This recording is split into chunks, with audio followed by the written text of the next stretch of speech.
Cameron, It's Marissa. and today we will be summarizing the first 14 chapters of Schindler's List. Gen Z edition.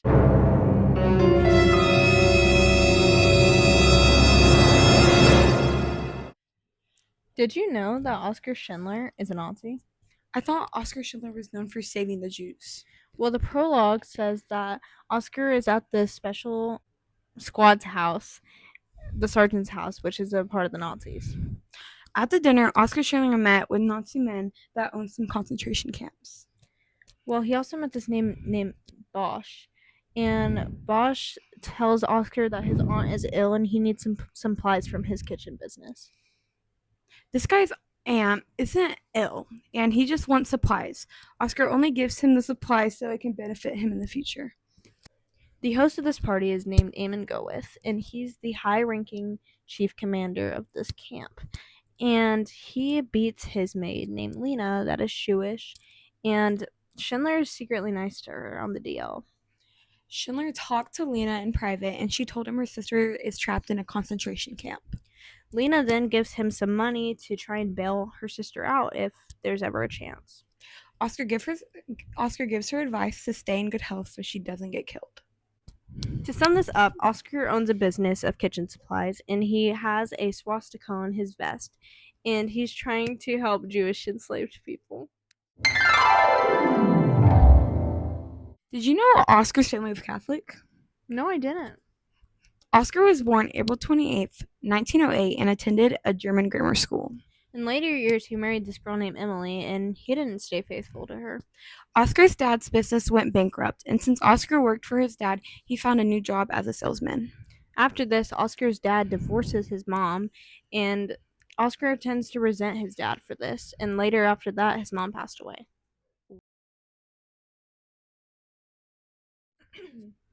Did you know Oskar Schindler wanted to help the Jews? Really? Yeah, so we meet this guy named Stern, and he's a Jewish accountant that runs this business. These German NCO's non-commissioned officer demanded an item to be sold to and paid with the fake currency. Since these items can get stolen so easily by Germans, they appointed that they get taken over by German people. So Stern reports this to another accountant named Awa, and they decide to report this to the police. Schindler meets Stern, and they write off the cost. So Stern was introduced as a Jewish man, and Schindler as a Nazi. Schindler asked Stern to look over a bankrupt company's balance sheet that Schindler is wanting to purchase. Stern tells Oskar that he will be restricted on who he can employ, which is talking about Jewish people. Stern then tells Schindler that he is in fact a Jew, and Oskar basically is like, who cares? We're all people. Did you know Oskar Schindler uses his charms and gifts to befriend Nazi officials? Oh, wow, that's crazy. Well, at the beginning of chapter 3, we meet Leopold Pfefferberg, and he's a proud Jewish man. Oskar goes to Pfefferberg's mom's house. Since Pfefferberg doesn't know why he's here, he grabs his gun. Oskar then explains that he's just here for Mrs. Pfefferberg because she runs a business redecorating apartments, and she agrees to help Oskar. Oskar and Pfefferberg discuss business, and Pfefferberg offers to buy shirts for him at an inflated price. After this, Leopold becomes a regular connection to Oskar in this luxury department. Did you know the SS told Oskar that the Jews were going to get forcefully removed out of their homes? No, I didn't. Oskar announced something will happen tomorrow. Stern had no clue what he was talking about. Oskar then tells Stern the news he heard about the Jews getting forcefully removed out of their homes by the SS. After this, we discover that Oskar has a neighbor named Hans Frank, and he is the governor of Poland under the Nazis. The SS weren't only taking the Jews out of their homes forcefully, but also stealing and breaking their possessions. The Einsatzgruppen forced Jewish to spit on their Torah, aka Bible. All the Jewish agreed to do so except for one man. Since he didn't, they shot him and then decided to shoot everyone else after this too. And then they lit the temple on fire. Did you know Oskar broke Nazi rules to help protect Jewish lives? Yeah, I caught on to that. Oskar had a secretary mistress named Victoria. Oskar decided to invite his Nazi friends to drinks, where one of them brought up that Jewish people are being sent to concentration camps. Judenrats are Jewish people set up by the Nazis inside the ghetto. At the end of this chapter, Schindler basically realizes his friends don't hate Jews as much as most Nazis do. Did you know how angry Oscar was when he found out they were removing Jews from their homes? Yes, I did. We meet Abraham Bankier, and he is the record office manager. Abraham worked with Oscar to visit potential investors. Oscar buys the bankrupt record and renamed it Dice Chin, Emo War Fabric. Stern recommends Jews for Oscar's line of work, and Oscar becomes known for having 150 Jewish workers. Governor Frank wanted to ensure that Krakow was free of Jews. Did you know Schindler's factory was the safest place for most Jews? Yeah, that makes sense. Jewish brothers named Henry and Leopold Rosner moved from Tianjin from Krakow. They were musicians and were invited to perform at a German party. At the party, an SS said, "I hope you have a nice harvest holiday," while not smiling.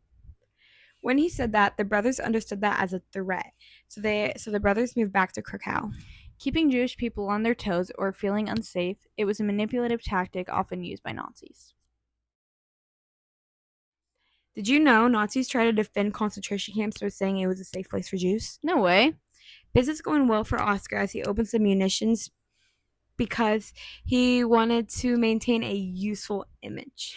Rumors about the closed Jewish quarter was referred to as the ghetto. Germans say that the ghetto is to protect Jews from other Germans. Since the beginning of the ghetto, Jewish wouldn't be able to receive wages and they had to live off their rations. The business owners with Jewish workers have to pay the government money to have Jewish workers.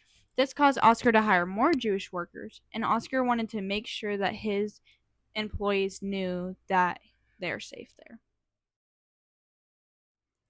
Did you know Schindler was close with his mom? Oh, that's sweet. Schindler heads back to his hometown. Oscar went to visit his wife and sister. Oscar's dad was not a very good and loyal man in his past. Oscar runs into his father and realizes he treats his wife how his father treated his mom. Schindler and his dad have a talk, and Schindler sees that his dad is a human and gives him a hug.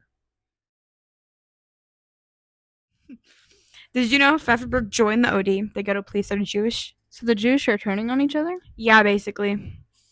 It seemed like the OD worked with the Nazis. Pfefferberg joins the OD, but he sneaks illegal goods into the gates of the ghettos for other Jews. Oscar visits with his jeweler that lives at the ghetto.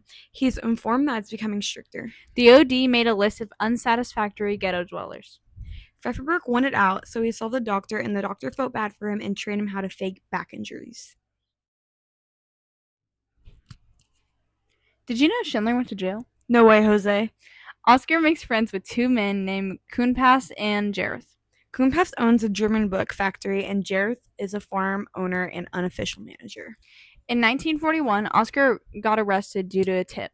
He left a list of names of who would bail him out for his secretary and also his mistress. Oscar thought he got arrested because of his black market involvement. He was treated well as he waited for the accountant to check his books. That was why Oscar has so many connections. He'll need those later. After a review of his books and hints of phone calls by highly influential people, Schindler is released for now. Did you know they rip kids apart from their families? That's really sad. Genia is a 3-year-old girl, later referred to as Red Cap, lived in the country and is no longer safe. We meet Genia's aunt, and the aunt is watching Genia until her parents get back.